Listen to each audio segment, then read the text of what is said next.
Hello everyone, welcome to Real Science Challenge. I'm Kent Louie, science teacher and talking head, discussing best practice in science education and broadcasting from beautiful Vancouver, Canada.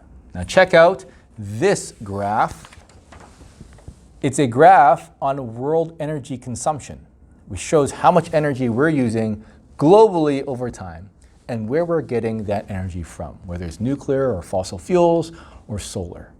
I'm going to use this as the anchor for a science storyline.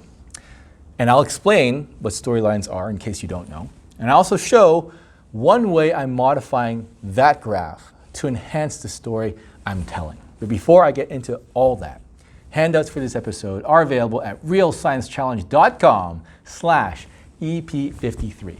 And please subscribe to our YouTube channel. Now, a storyline is simply using a story to organize the scientific concepts a student will learn. In a way, we all tell a story when we teach a unit in science. We organize the concepts and activities in a specific sequence so that one idea leads into another logically.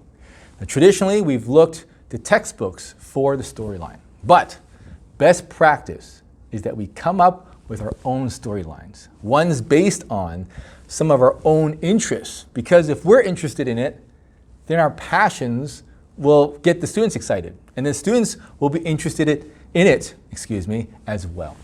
So typically, a storyline starts off with a phenomenon, and each lesson after that is aimed at addressing and explaining some part of that phenomenon.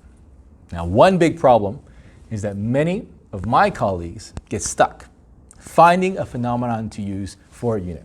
We think the phenomenon has to be something in the news or something that's mysterious or wacky or an odd event or result. Now, if you're looking for that type of phenomenon, it's going to take some time to find. It's going to take some time to fit into something we're teaching already. But if we're just getting started using storylines, a simpler and easier phenomenon to start with is that of human history and how it relates to scientific and technological change.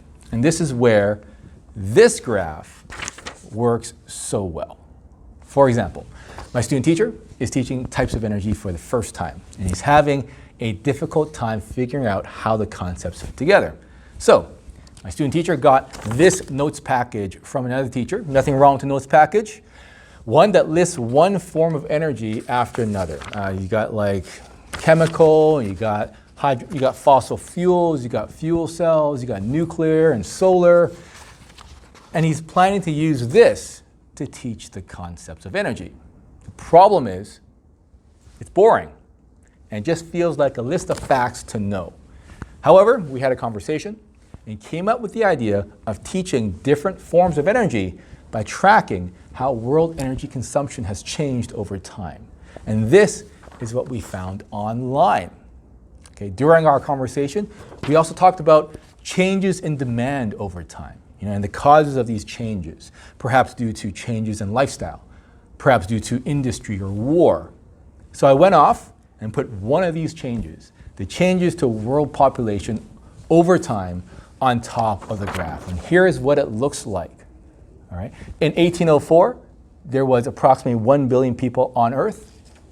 In 1850, there was about 1.2 billion. And with such a small increase in population over 50 years, it's no wonder that the energy needs didn't increase by much. And therefore, traditional biomass is still the most popular way of generating energy. But in the mid-1900s, the population growth shot up. 3 billion in 1960, 4 billion in 1974, 5 billion in 1987, et cetera, et cetera.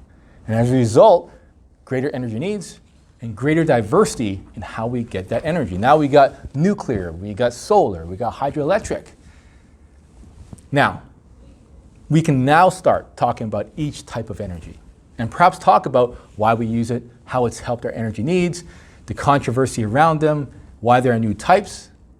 Consider what other events you can mark on the graph. Advancement of electricity, advancements in transportation, cars, planes, things like television sets and home conveniences like stoves and fridges. All of this will tell another interesting story. Best of all this came out of a 10-minute conversation I had with my student teacher. And now I want to use this to teach that unit. I'm going to give myself a pat on the back. That's it for this episode. Please smash the like or subscribe button below or leave me a comment, and handouts once again are available at realsciencechallenge.com/EP53. Thanks for watching, and let's talk science education again soon.